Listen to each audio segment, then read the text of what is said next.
गुरुदेव, विजया लक्ष्मी जी की तरफ से ये प्रश्न है, मैं अपनी आत्मा की यात्रा के बारे में कैसे जान सकती हूँ? देखिए, आत्मा यात्रा नहीं करती, आत्मा होती है, सब जगह होती है। तो हमारा मन घूमता रहता है, ये इधर उधर घूमने वाले मन को टिकाने पर लगाना ही ध्यान है। और टिकाने पर लगते ही लगता है तुम्हारी यात्रा सफल हो गई। गुरुदेव, डॉक्टर वाराणसी दुर्गा प्रसाद जी की तरफ से ये प्रश्न है, ध्यान के अभ्यास से आत्मा परमात्मा से कैसे जुड़ती है? देखो, परमात्मा से तुम अलग हो ही नहीं, भ्रम हो गया कि हम परमात्मा से दूर हैं। तो ध्यान करने से भ्रम मिटता है, तब मालूम पड़ता है परमात्मा तो यही है, अभी है। ये अनुभूति से न हमें सिद्ध होता है, सिर्फ सोचने से समझने से नहीं। इसलिए ध्यान करें। हाँ, ध्यान करके खाली हो जाओ। जब मन खाली हो जाता है तो परमात्मा में ही होता है। गुरुदेव, पवित्रा नायर जी की तरफ से ये प्रश्न है, मैंने हैप्पीनेस प्रोग्राम में सीखा है कि प्रेम जताना और प्रिय बनना बहुत महत्वपूर्ण है, लेकिन उन लोगों से प्यार कैसे करूं जिन लोगों ने मेरे साथ गलत किया है? अच्छा, जो लोग तुमसे गलत किया उनसे प्यार करने की जरूरत नहीं। जबरदस्त तू क्यों लड़ रही है अपने आप से? लड़ो मत, पहले अपने आप से लड़ो मत। दो तरह से लड़ते हैं, प्यार करने की चेष्टा कर करके थक जाते हैं, दूसरा उनसे नफरत करके द्वेष करके तब भी लड़ते हो तुम मन में। ना द्वेष करो ना राग करो, शांत हो जाओ, समता में रहो। जो तुमसे गलत किए उनको गलत सजा मिलेगी। तुम्हें सजा देने के उसकी पीड़ा में तुम्हें खुशी होते तो वो सच नहीं है। जो गलत करता है वो भी भुगतेगा। इतना समझ लो, तुम शांत हो जाओ।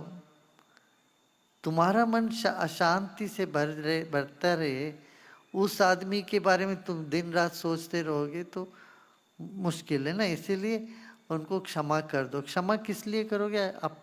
अपने हित के लिए, उनके हित के लिए नहीं। जब भी हम क्षमा करते हैं माने उससे संबंध विच्छेद कर लेते हैं।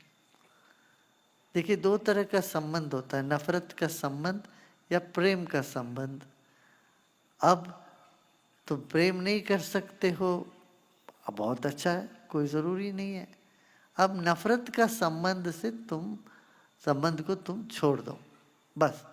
वो उदासीन करने से, क्षमा की बात समझ में नहीं है तो उदासीन कर दो। हाँ। गुरुदेव, स्नेहा सेठ जी की तरफ से ये प्रश्न है, एक स्वस्थ सांसारिक दिनचर्या क्या होनी चाहिए? सेल्फ टाइम कितना होना चाहिए जिसमें हम स्वार्थी ना बने? हाँ, देखो, अपने लिए 1 घंटा रख लेना, कम से कम 45 मिनट रखो, 1-1.5 घंटा अपने लिए रखो साधना के लिए। हो सके तो सुबह 20 मिनट, शाम को 20 में आधा घंटा, इस तरह से रखो। अपने लिए कुछ समय प्रतिनित्य निकालना। अब इसको स्वार्थ नहीं बोलते हैं, इसको परार्थ के लिए अपने आप को मजबूत करना समझो।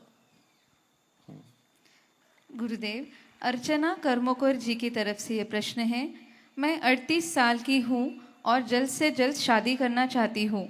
जो प्रस्ताव मैं चुनती हूँ वे आगे नहीं बढ़ते और जो मुझे चुनते हैं मैं उनसे जुड़ नहीं पाती।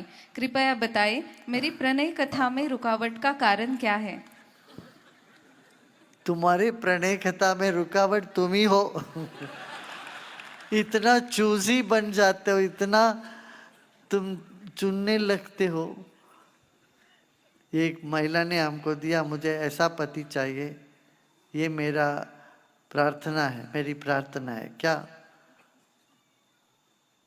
97 गुण होने चाहिए वो साथ। वो व्यक्ति कैसा होना चाहिए? उसमें 97। और 3 तो बचा 100 के लिए।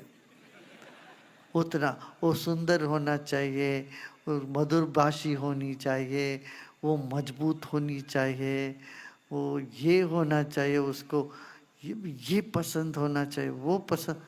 मैंने कहा बाप रे बाप, ऐसे व्यक्ति तो स्वर्ग में भी नहीं मिलेगा। तो धरती की बात तो छोड़ दो, और स्वर्ग में कोई ऐसा व्यक्ति मिल भी जाए, वो भी अप्सरा को खोजेगा, तुम्हें थोड़ी ना चुनेगा, तो तू कुंवारी रह जाएगी। गुरुदेव, गीता किरण पाटिल जी की तरफ से ये प्रश्न है। मैं एक होम्योपैथिक डॉक्टर हूँ और मरीजों को समझते समय अपनी भावनाओं को उनसे अलग कैसे रखूं? कृपया मार्गदर्शन करिए। अरे ये सब झंझट में मत पड़ना, अपनी भावना समझो, उनकी भावना अलग रखो। एक वैद्य अपने आप को भूल के ही तो परीक्षा करता है। अब उनको जो तुमको उस वक्त लगे उनको दवा देना, जो तुमने सीखा है उसका उपयोग करो। बाद में तो झाड़ के निकलो, सब ध्यान करो तो मन खाली हो जाएगा, है ना। गुरुदेव, संदीप जी की तरफ से ये प्रश्न है। क्या हम अपने जीवन काल में भगवान से मिल सकते हैं? अगर हाँ तो कृपया प्रोसीजर बताइए। भगवान से पूछ रहे हो तुम? अरे पूछ, भगवान कहाँ नहीं है? ये ऐसी बात है। ये बताइए मैं आकाश से कब मिलूं? अरे आकाश के बाहर तुम कहाँ हो? बाहर कोई जगह ही नहीं है। परमात्मा के बाहर कोई जगह हो तो तुम थोड़ा ध्यान करो, इसकी गहराई में उतरो, समझ में आएगा। हमारे शास्त्रों में हमेशा कहते आए हैं घटाकाश और पटाकाश। एक तो घट के अंदर जो आकाश है और जो घट के बाहर जो आकाश है। आकाश तो सब जगह है, घट के अंदर की आकाश जीवात्मा बोलते हम, जीव। कबीरदास का एक दोहा भी है ना, भला हुआ मेरा मटका फूट गया। मैंने तुम थोड़ा ध्यान के अभ्यास में उतरो तो पता चलेगा। शरीर कोई बाधा नहीं है और परमात्मा हमारे में है, भीतर है, बैठा हुआ है। तेरे दिल में उतरो तो सही।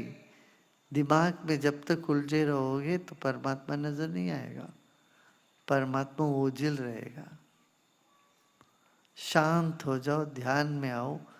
विश्वास, विश्राम, भक्ति, शरणागति, इन सब से अनुभव में आते हैं जो अनंत की शक्ति।